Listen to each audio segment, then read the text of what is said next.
In 2019, Lovesac was the fastest growing furniture company in America. The company started with a giant foam-filled bag, but has since expanded to become a publicly traded company on NASDAQ, selling in the hundreds of millions. Today, we talk with the founder of Lovesac about how the company likely never would have gotten off the ground if it hadn't been for the fact that he could read Mandarin, a language he had learned a few years earlier as a Latter-day Saint missionary. Shawn Nelson founded Lovesac in 1998 and currently serves as the company's CEO and a member of its board of directors.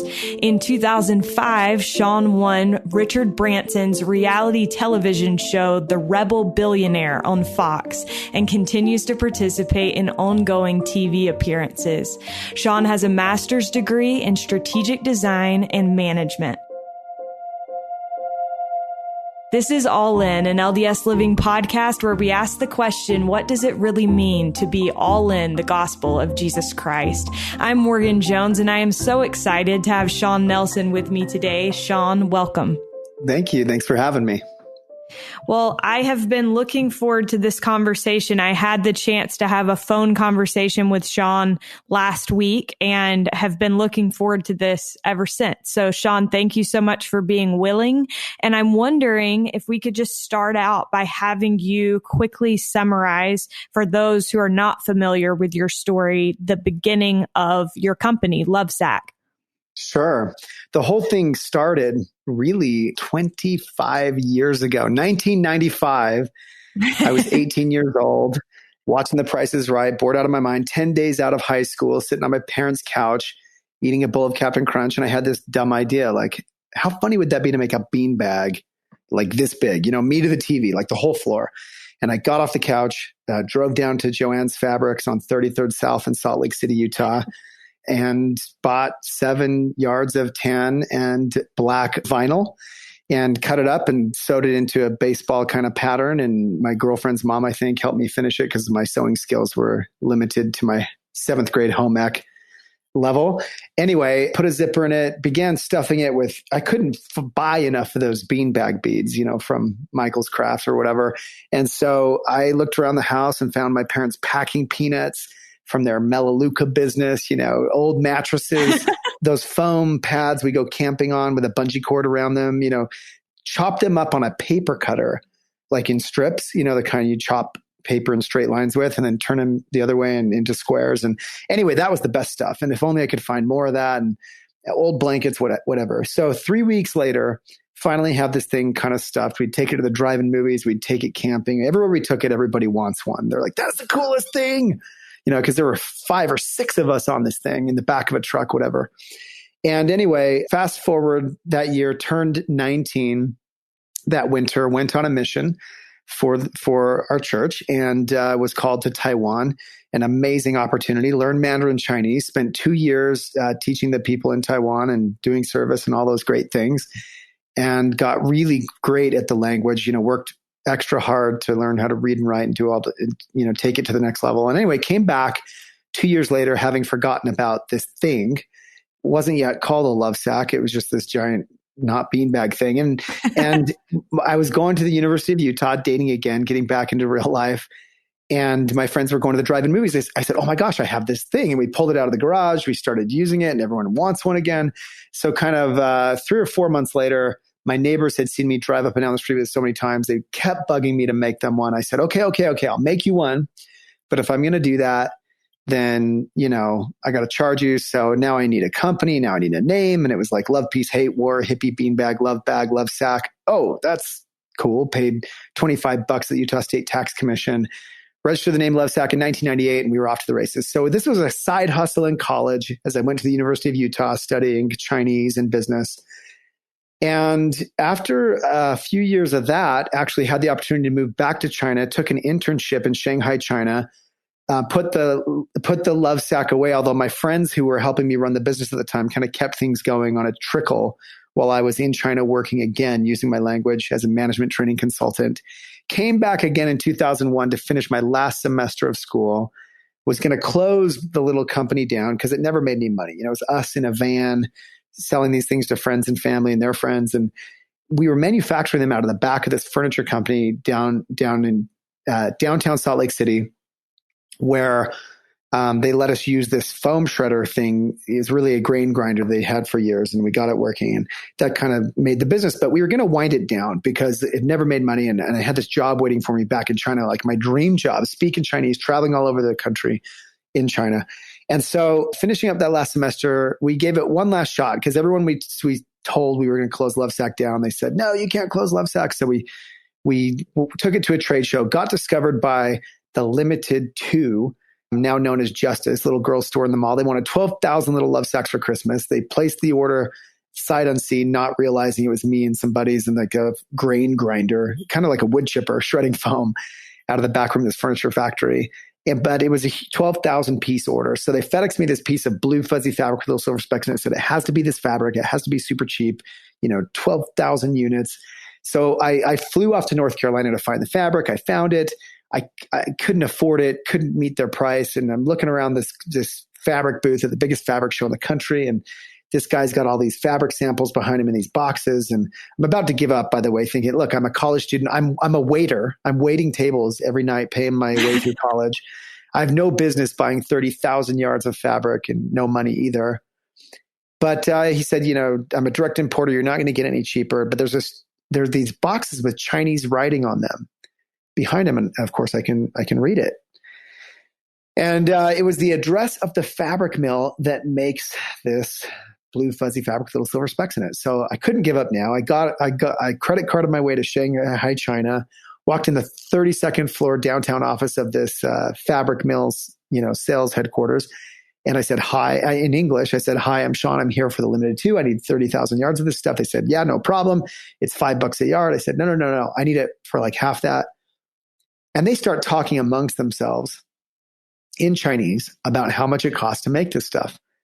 So I knew that they could hit my price. I knew they could do it, right? Because I'm sitting there listening and they would just talk right in front of me. And anyway, finally, after 2 or 3 days of negotiation, got the price down to where it needed to be. They were going to cut them and sew them and ship them to me with, our logo on them. And I had to stuff them. So I flew back to the United States, credit carded, our way into this old factory, having twisted, my client's arm to give us a $65,000 deposit to get started on the order from China. And anyway, we were off to the races. So let's fast forward.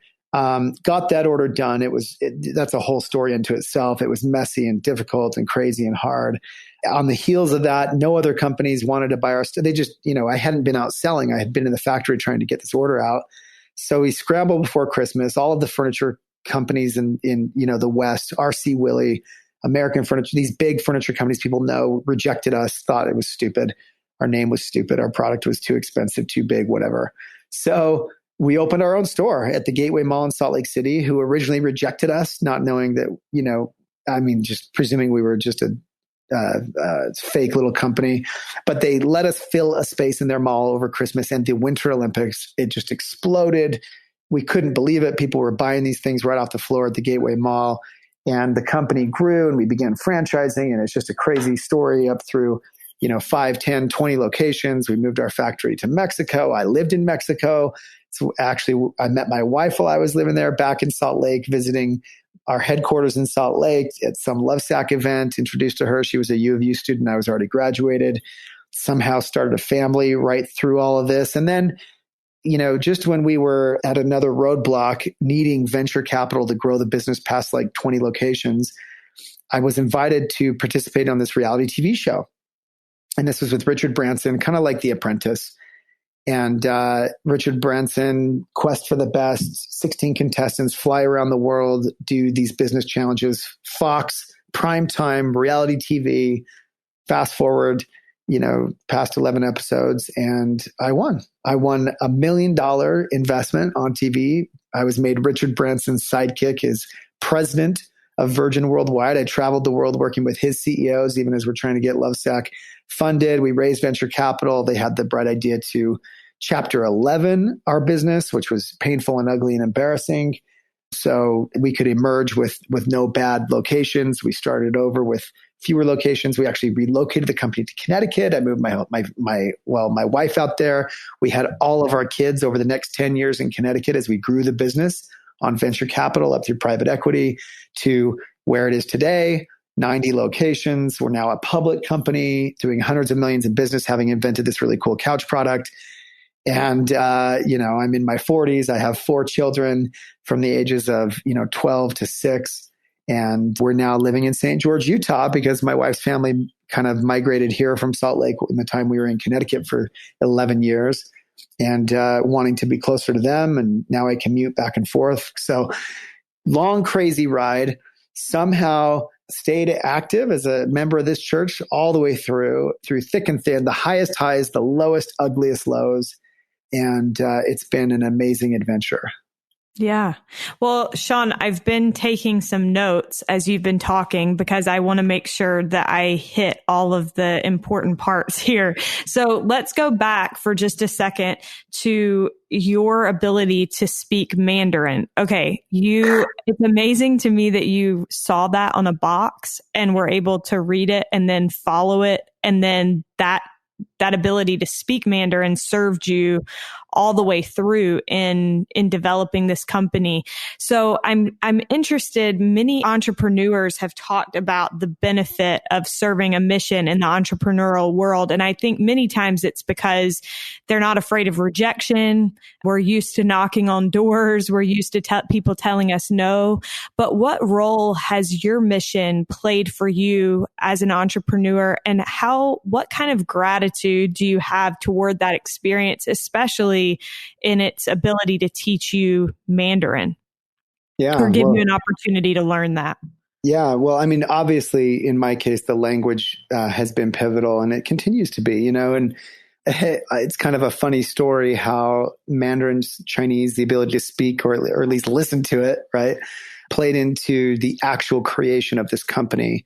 Without it, I don't think it would have happened. It certainly wouldn't have happened the way it happened because we began sourcing overseas at a very, very early stage, right? Like way earlier than most companies could ever dream of. Because of that, I was not afraid to operate over there. I was not afraid to fly over there. I was not afraid to, try to do business over there, even though I used English at first. And by the way, one of the funniest moments was a year later, we had now done millions of dollars in business with that supplier that we started with. And over a steak one night when he was visiting in the United States, I, in my best, Chinese, said to him, you know that I speak Mandarin, right? And I had to say it almost like 2 or 3 times because it caught him so off guard because we had always spoken English. And I could just see the last year of his life, like rewinding in his mind, like, oh my gosh, what have I said in front of this guy? And so, funny story on the language for sure. I think it goes so much deeper than that, though. To your point, being a missionary trains you in 100 other ways. Just makes you tough. You have to live in a strange place at a young age and do it on your own. And I think there's something extremely powerful in that. And you're not a tourist. You're not there for 2 weeks or 2 months. I mean, it's a long chunk of time. At the time, it's a 10th of your life. And so it's a huge blessing. And it's funny, missionaries, I mean, that the blessing is the mission. The blessing is the experience. And, sadly, I worry that I took a lot more than I probably ever gave because it blessed my life in so many ways, teaching you independence, teaching you mental toughness, teaching you how to get along, even with people you don't necessarily wouldn't choose to get along with. All of these things matter in business and in relationship building, languages, things like that. And, the language is a lot more than just like, oh, I speak Mandarin, I can do business. To be honest with you, you can do just fine in business speaking English, but it's really about building relationships. So the combination of the things you learn on your mission overtly, how to build relationships of trust, to coin a phrase, combined with the opportunity to speak someone's language and get to know them intimately. I'm the only client of most of my suppliers in Asia that they can even be friends with. They've sent their kids to me for the summer for internships because we have that kind of trust, and everyone else to them is just a white guy doing business.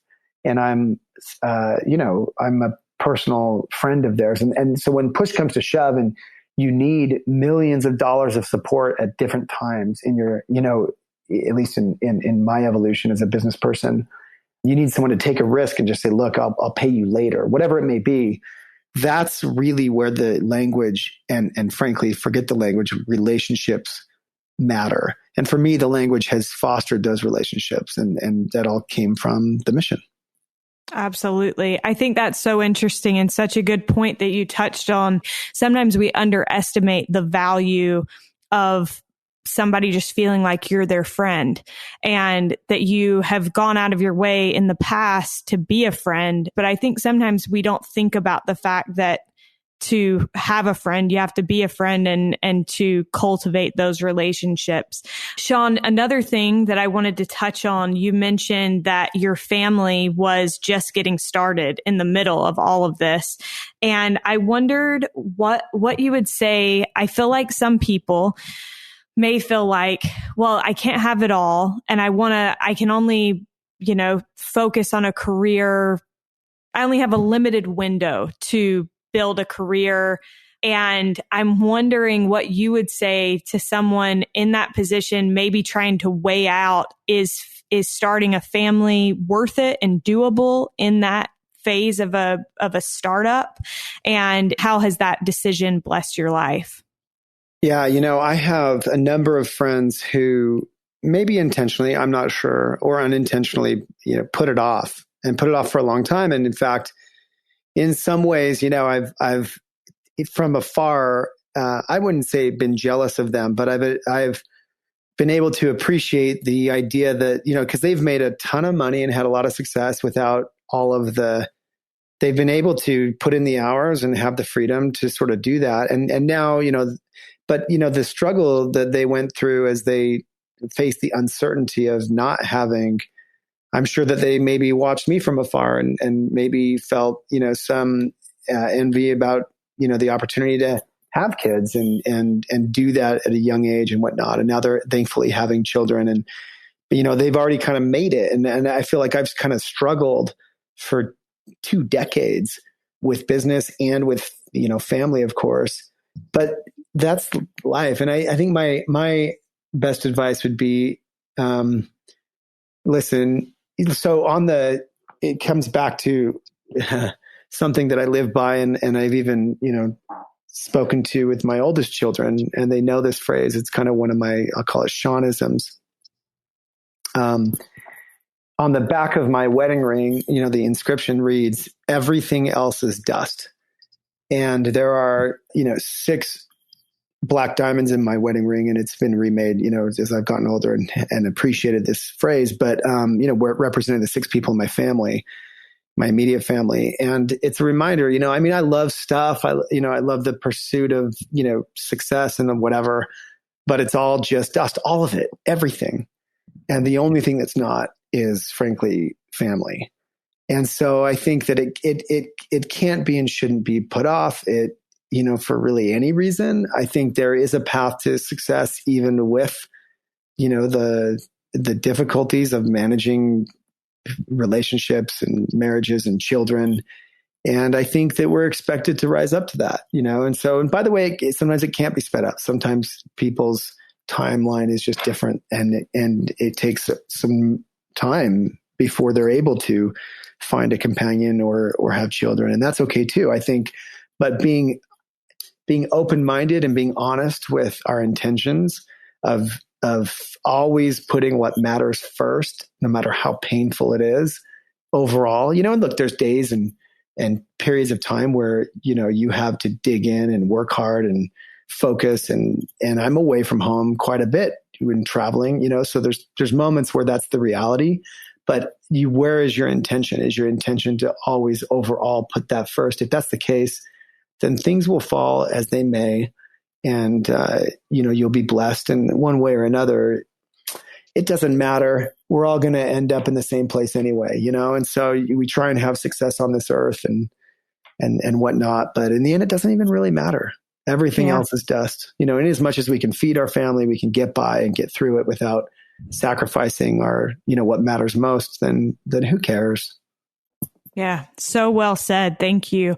Another thing I want to touch on is you mentioned that you have experienced some pretty serious highs and lows over the course of your career. And you mentioned at one point having to file for bankruptcy. Is that right? Yeah. So not me personally, but my business, and my business at the time, listen, I had just won a reality TV show. I was at least a Utah celebrity for a minute. Right. And people knew my face and my name, and I was on the cover of a lot of different magazines and whatever, on TV all the time, radio. And then on the next thing you know, Lovesac is, in chapter 11. And it was the right move at the time, at least in one playbook of our venture capitalists. I mean, it's arguable. There were other ways to handle things, but it was embarrassing and demoralizing and public and also hard. A chapter 11 reorganization is like, I called it my MBA in a box. I mean, it really is a hard thing to manage through, because you don't go away. You manage through it, and you reorganize the business, and you emerge stronger. And that's what we did. And we did it successfully. But talk about embarrassing. And I was married at the time, and my wife, and we had no children, and we just muscled through it together. And it certainly wasn't without issue, and wasn't easy on us, on me, on her. But here we are, Yeah.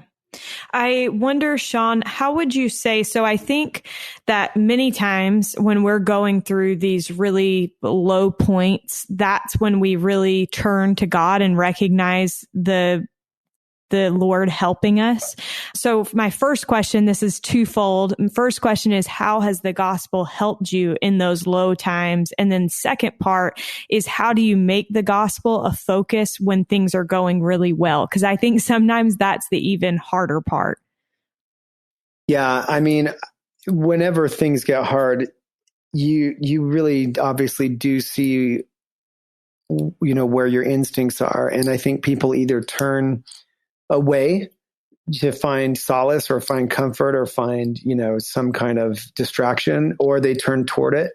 Obviously, I think we need to try to make those decisions ahead of time that will turn toward it and turn, to the Lord for help, as opposed to finding, distraction in other ways, the world's ways. I think that, like you were saying, I think we already talked about it on this call, building relationships ahead of time, because nothing's more annoying than, the person who you haven't heard from in years all of a sudden hitting you up because they want some kind of discount or some kind of whatever. But if you have an active relationship with that person, then it's natural to want to help them. And I think the same is true in a pretty parallel way with our relationship with God. And it's not to say he doesn't always love us no matter what, of course, but our ability to get spiritual and temporal help in the times we need it most comes from the strength of that relationship in times of peace, let's call it. And that's the hardest thing to do, and I just think that comes back to just a little bit of discipline and habit. The things that I teach my children, let the first thing that hits the floor in the morning be your knees.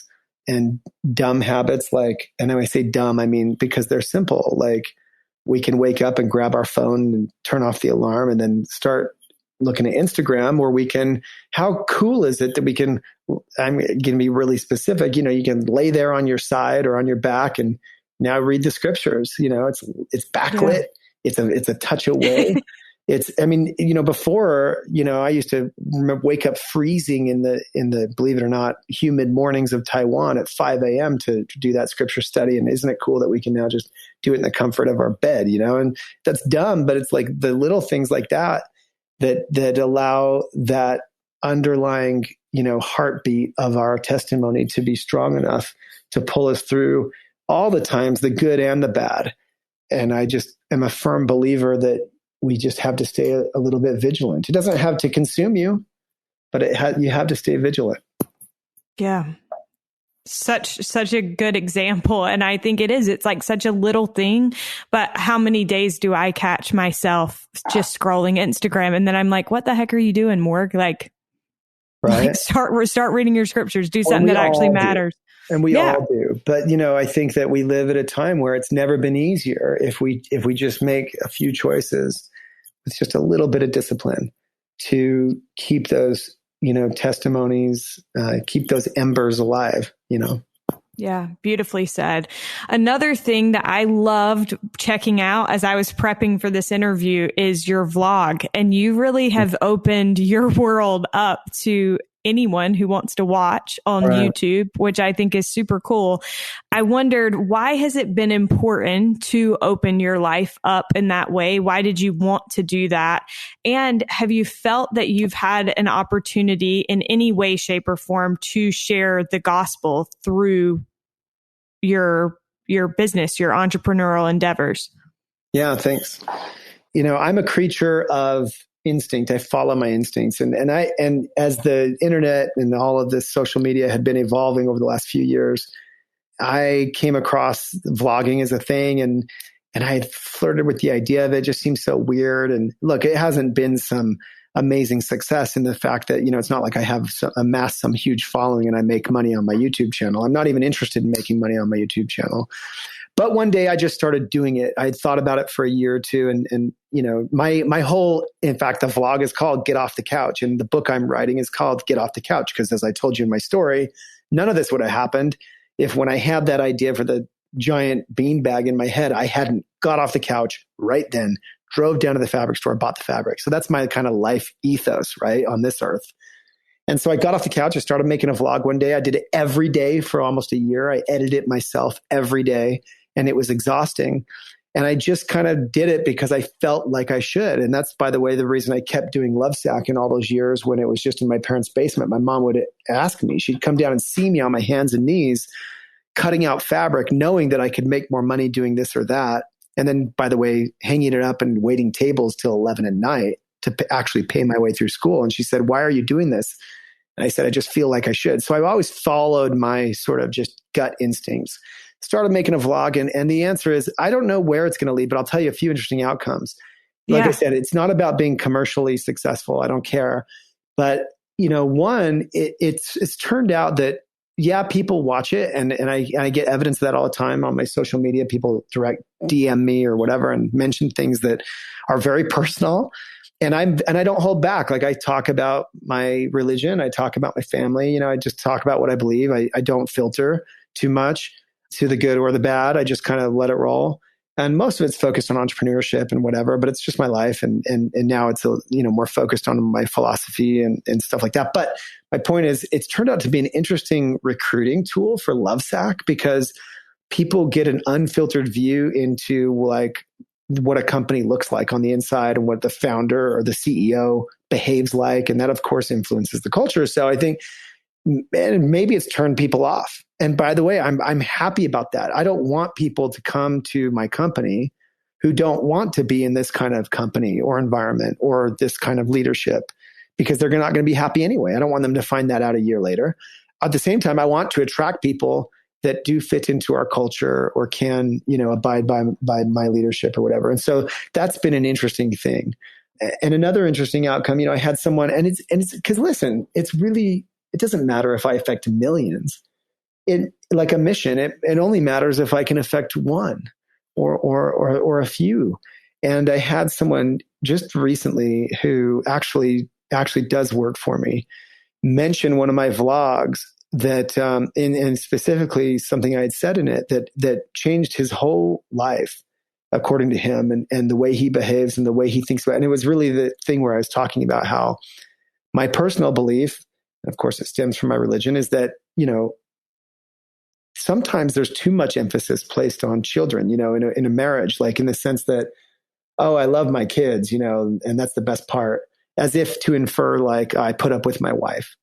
And I believe that when you have the blessing of the knowledge of eternal families and eternal marriage, the thing that matters most is this one person who was a stranger and is not a blood relative, who you actually will be the person, I'm going to say it crassly, you're stuck with the rest of eternity.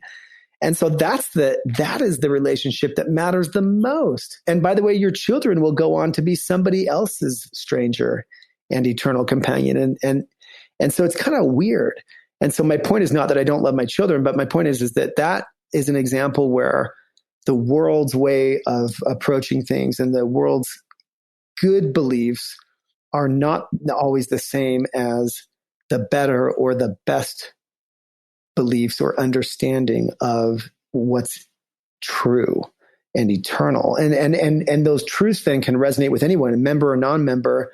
And I think when applied, affect them for the good. And so the opportunity to share that in a way that wasn't even religious overtly, I wasn't really pontificating on religion as much as I was just what I believe. Obviously, it's rooted in my religion, in my testimony.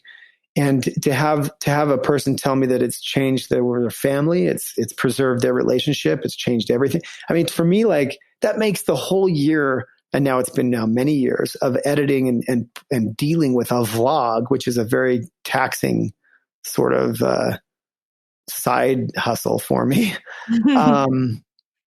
worth it, all of it to me. And if it never does anything else, it was worth it. And I think maybe what about the people that I don't know about that maybe have gleaned something useful from it? And so that's, something that's been very satisfying for me. Yeah. So cool. My last question before we get to our last question, so second to last question, is what advice would you give to other aspiring entrepreneurs, maybe specifically within our faith? Yeah.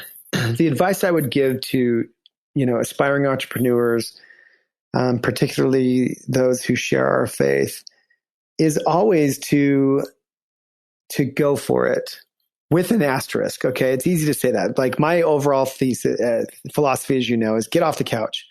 You have an idea, get off the couch, make the beanbag. And, you don't have to, I did not commit to Lovesac as my future until I had been running Lovesac for like 5 years. It was a side hustle. It was something I just did. And like same thing with the vlog. By the way, maybe the vlog will turn into something bigger.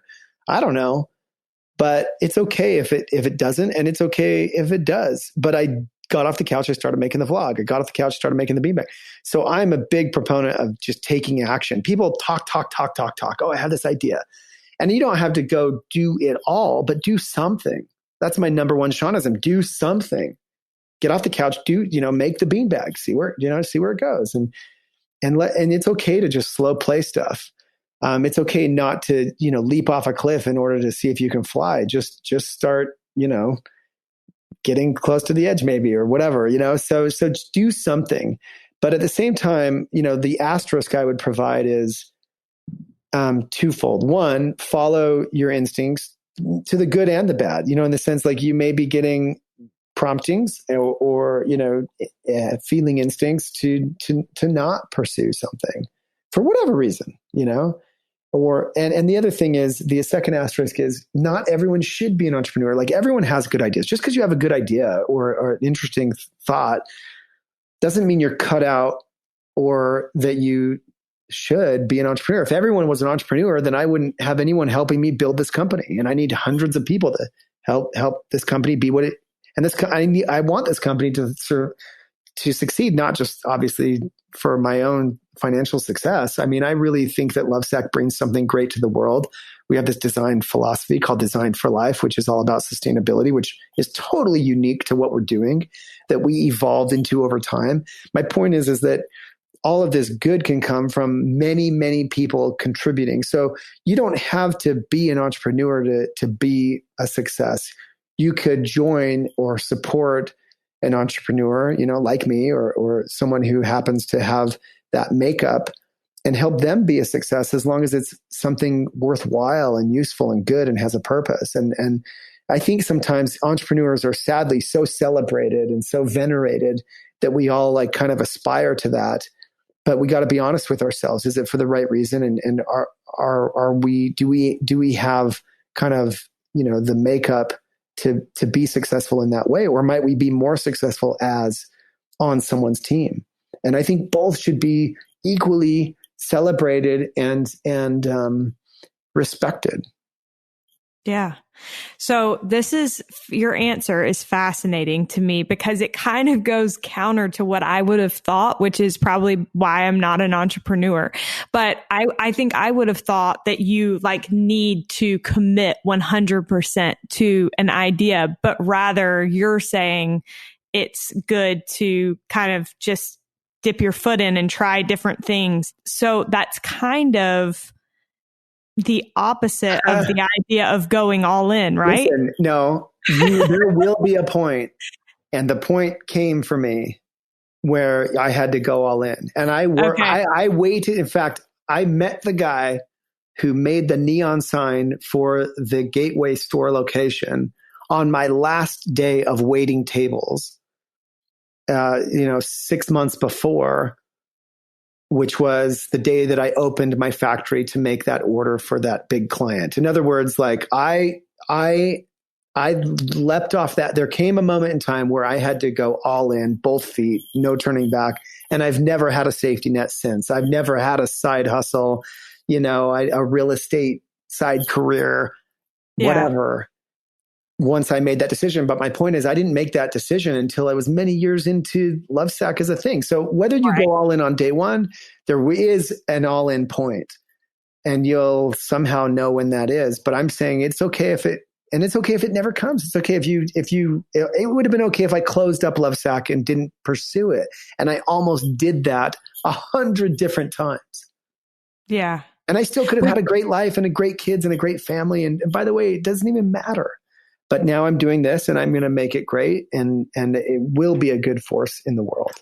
Yeah, I love that. And I think it's cool because the point that you made that it would have been fine if you had decided not to. And I think sometimes we don't recognize that even those things that maybe don't end up being some big thing can teach us a ton, and you would have learned a ton up to that point. So I love that. And again, it's so interesting to hear your perspective because I've talked to friends who have entrepreneurial ideas, and I never know which avenue to encourage. And so this is like really, really helpful for me to hear. My last question for you, Shawn, is what does it mean to you to be all in the gospel of Jesus Christ? Yeah. I mean, I love the question about being all in. And I think for me, it's about being honest. It's about being honest with yourself. And sadly, I think people, and not just with the religion, not just with the gospel, but in many things in life, same thing with their businesses, they apply like other people's way of doing things, or they apply maybe the lens from which they think they're viewed by others as the measure for their commitment or the measure for their success in the gospel or in business or in life. My point is, as I think that we all know when we are honestly, kind of doing our best or making an effort at least.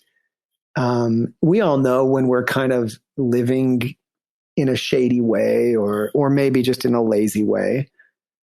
And I think as long as we're being, it's like we live with all this guilt as LDS people sometimes, as members of the Church of Jesus Christ of Latter-day Saints, we sometimes feel guilt if we're not going to the temple enough and we're not reading the scriptures enough. And by the way, that guilt's fine. Having a little bit of, motivation to do better is a good thing. I think it will drive you to do better. But at the same time, it can also just eat you alive. And so I just think recognizing that a little bit of guilt helps you work a little harder, but not letting it consume you and giving yourself a break. Just being honest with yourself. Are you, like I said, are you trying? Are you generally kind of waking up and saying your prayers and making an effort to read your scriptures? And by the way, if you skipped a few days or you skipped a week, just move on, get off the couch. Like, as I say, start today and do a little more. And I think if we just are honest with ourselves, the combination of a little bit of guilt and a lot of just unconditional love for ourselves as the Heavenly Father would offer to us, and also for those around us, like be a little easier on people. We're all so hard on everybody. We're all so critical of everybody for everything. It's like, let's just be easy with ourselves, easy with others.